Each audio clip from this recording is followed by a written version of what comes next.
داڑھی والا مصنف حسنین جمال۔ تاریخ کے بادشاہ گر دو بھائیوں کی کہانی۔ جہاں کوئی انسان اپنی ذاتی محنت اور صلاحیت کے بل پر اہم مقام حاصل کرنے میں کامیاب ہو جائے، وہاں اس کے دشمن پیدا ہو جانا بالکل عام سی بات ہے۔ یہی ان دو بھائیوں کی تاریخ کے ساتھ جڑا ہے جو بادشاہ گر کہلائے گئے۔ وہ 18ویں صدی کے مغل فوج کا حصہ تھے۔ سید تھے، حزب نصب ایران سے ملتا تھا، فوج میں اچھے عہدوں پر تھے۔ ایک بھائی حسن علی خان لقب عبداللہ خان ظفر جنگ تھے، دوسرے حسن حسین علی خان کہلاتے تھے۔ جب اورنگزیب عالمگیر کے بعد مغلیہ سلطنت کے حالات خراب ہونا شروع ہوئے تو فوجی طاقت، معاملہ فہمی اور اسٹرانگ پی آر کے جیسے طاقت کے تمام راستے ان دو بھائیوں کی ڈیوڑی سے گزر کے جانے لگے۔ 6 مغل بادشاہوں کو بادشاہ بنانے میں ان کا رول بڑا اہم تصور کیا جاتا ہے۔ بہادر شاہ، جہاندار شاہ، فرخ سیر، رفیع الدرجات، رفیع الدولہ اور محمد شاہ وہ 6 بادشاہ تھے جو کل 15 برس میں تھوڑے تھوڑے عرصے بعد تخت پہ بیٹھے اور کبھی اندھے ہو کر تخت چھوڑا، کبھی مقتول ٹھہرے اور جو بہت عزت پائی تو صرف معزول ہوئے۔ محمد شاہ جو بعد میں رنگیلے کے نام سے مشہور ہوئے، انہوں نے بادشاہ گر سید برادران کو مروا ڈالا، لیکن جو طوائف الملک کی بادشاہ گروں کی جیسے آہستہ آہستہ اسپیڈ پر تھی وہ پھر کسی مغل بادشاہ سے نہیں رکی۔ اس کے بعد ہم نے دیکھنے کو ملا کہ نادر شاہ ہندوستان آیا اور شامت اعمال نے دلی پر گرفت کی۔ مراٹھوں نے سلطنت کی تباہی میں اپنا حصہ ڈالا، جاٹوں نے تو حد ہی مکا دی، قلعے کی چھتوں سے چاندی تک اتار لی۔ پھر سلطنت کے سکوں کا وقت دیکھا اور اس بیچ ایسٹ انڈیا کمپنی اپنے قدم جمانے میں کامیاب ہو گئی۔ ہوا یوں، ان دونوں بھائیوں کے بزرگ سلطان محمود غزنوی کے ساتھ بار بار ہندوستان آئے۔ جن دنوں وہ اپنے مشہور زمانہ 17 حملے کرتے تھے، سومناتھ کا بت تھا کہ ٹوٹ کر نہیں دیتا تھا۔ بس انہی دنوں کی بات ہے جب غزنوی کے ساتھ آنے والے بزرگ نے وفات پائی تو ان کے چاروں بیٹے سلطنت ہند کی مضبوطی کے لیے درباروں اور فوج میں جگہ پا چکے تھے۔ پھر اس کے بعد فوری، ایبک، التمش، بلبن، خلجی، تغلق، لودھی یا مغل کوئی بھی حکمران آیا، سادات بارہا کا ایک خاندان ہمیشہ سفارت، فوجی یا درباری امور میں آگے رہا۔ اکبر جب بادشاہ بنا تو اس وقت سید محمود یا بارہا مغلیہ فوج میں اہم ذمہ داریاں سنبھال رہے تھے۔ آئین اکبر بھی ان کی اہمیت کا اچھا خاصا اعتراف موجود ہے۔ ایک چیز جو اکبر کے زمانے میں لکھی گئی تاریخ کی اس کتاب میں اہم ہے وہ ہے ان کے اہم کارگزاریوں نے امروہہ اور مانگپور کے سادات، میوات کے خانزادوں اور صفوی خاندان سے تعلق رکھنے والے شرفاء کو شہرت کو پس پش ڈال دیا تھا۔ مطلب ان کے خلاف حسد تھا جس کی کوئی حد و حساب نہیں۔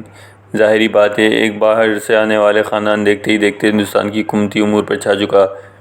شریک کے سیخ پا نہیں ہوں گے تو کیا دم مار ڈالیں گے۔ اس خاندان کے بارے میں لکھا گیا ہے جب کبھی جنگ لڑنا پڑتی تو وہ اس بے جگری سے لڑتے کہ نتائج ان کے حق میں آتے۔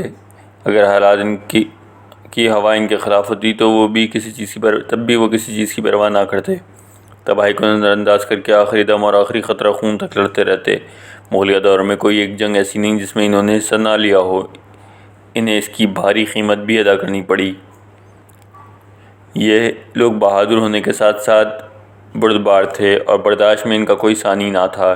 ان کی اہمیت کا اندازہ یوں لگایا جا سکتا ہے کہ اکبری دور میں 33 جہانگیر کے وقت میں 20 شاہجہاں کی حکومت میں 41 عالمگیر کی تخت نشینی کے بعد 27 اور بہادر شاہ سمیت باقی کی حکومتوں میں ہمیشہ 19-20 عہدے اسی خاندان کے ہوتے تھے۔ تو کل ملا کے 700 برس سیدان بادشاہ گر کے خاندان حکومت میں رہے اور اہم ذمہ داریاں نبھائیں۔ حالانکہ ان کا مسلک عالمگیر کے عقائد سے مختلف تھا، لیکن عالمگیر نے اپنے بیٹے اعظم کے نام جب وصیت لکھی تو اس نے بھی ان کے ساتھ عزت و احترام سے پیش آنے کا کہا۔ تو فرخ سیر کے وقت تک یہ دونوں بھائی اپنی ذہانت اور مضبوط گرفت کی وجہ سے کنگ میکر سمجھے جاتے تھے۔ مشہور تھا جو بادشاہ بنے گا اس کی آشرواد لازمی ہونی چاہیے۔ حالانکہ فروخ سیر خود ان کی وجہ سے بادشاہ بنا تھا، لیکن دربار میں پائے جانے والے سازشی عناصر جو ہر دور میں ہی ہوتے ہیں، ان نے فروخ سیر کو ان کے خلاف کر دیا۔ اب اس وقت اگر بڑے لوگ ناراض ہوتے تھے تو وہ قانون کو دھندوں میں نہیں پڑتے تھے۔ ان کے پاس سادہ سوال ہوتا تھا: بندہ مروا یا کیسے جائے؟ بادشاہ سلامت نے بڑی کوششیں کی لیکن بادشاہ گروہ کو مروا نہ سکے اور خود پھنس گئے۔ قصہ مختصر: ان کے بعد 2 بادشاہ اور آئے۔ وہ خود ہی اتنے کمزور تھے کہ بادشاہ گروہ پر ہاتھ ڈالنے کی نوبت نہ آ سکی، لیکن اس بیچ جو درباری سازشیں ہوتی ہیں وہ اپنے عروج پر تھیں۔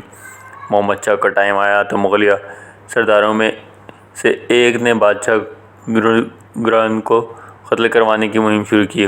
قاتل میر حیدر کاشغری کو ایڈوانس پیسے ادا کیے۔ وہ حسین علی خان کے پاس فریادی کے روپ میں پہنچا اور ان کے پہلو میں زوردار خنجر مارا۔ بادشاہ گرگ کے آخری الفاظ یہ تھے: کم بخت، تو نے غلط پاسا پھینکا اور ارد گرد کے سب لوگوں کو مصیبت میں پھنسا دیا۔ دوسرے بھائی حسن علی خان کو محمد شاہ کی فوج نے گرفتار کیا اور 4 برس تک وہ قید رہنے کے بعد وفات پا گیا۔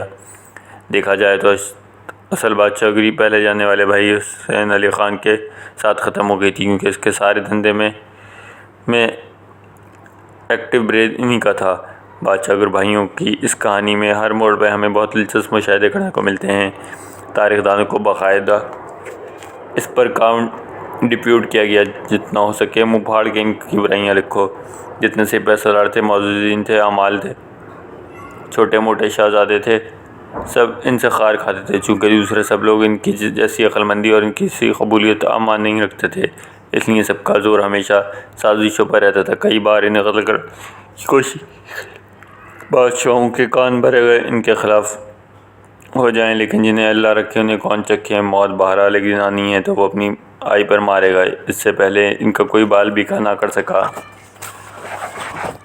تاریخ جتنی کتابیں اٹھا کر دیکھیں، اکثر جگہ ان دونوں بھائیوں کا ذکر منفی انداز میں ملے گا، مگر بادشاہ کو خطاب دینے والے بھی وہی لوگ تھے۔ لیکن تاریخ فرح بخش، محمد فیض بخشی کاکوری، سیدان بادشاہ گر، ڈاکٹر سید صفدر حسین اور پروفیسر عامد حسین اور تاریخ ہند رستم علی میں ان دونوں کو دیکھنے کا زاویہ مختلف ہے۔ اصل قصہ یہ ہے کہ وقت بڑی ظالم چیز ہے۔ کتابوں میں تو واجد علی شاہ کو شدید بدنام کیا گیا۔ تمام باتوں سے پردہ اب اٹھتا جا رہا ہے اور اورنگزیب عالمگیر کی ہندو دشمنی اور بنیاد پرستی رد میں ابھی بالکل کل ایک مقالہ بین الاقوامی خبر رساں ویب سائٹ پر آیا ہے۔ ماضی قریب میں جھانکیں تو زرداری صاحب کو بھی جس وقت برواشتوں پر بھاری ہو گئے تو کنگ میکر کہلائے۔ تازہ ترین خبروں میں یہ وقوعہ شریف برادران کے ساتھ ہوتا ہے۔ آج ہم کل تمہاری باری ہے، وقت کا فیصلہ سب پر بھاری ہے۔ تاریخ کی کتابوں میں لکھا سچ سامنے آ جاتا ہے، بس تھوڑا وقت لگتا ہے۔ مل کر انتظار کرنے میں حرج کیا ہے؟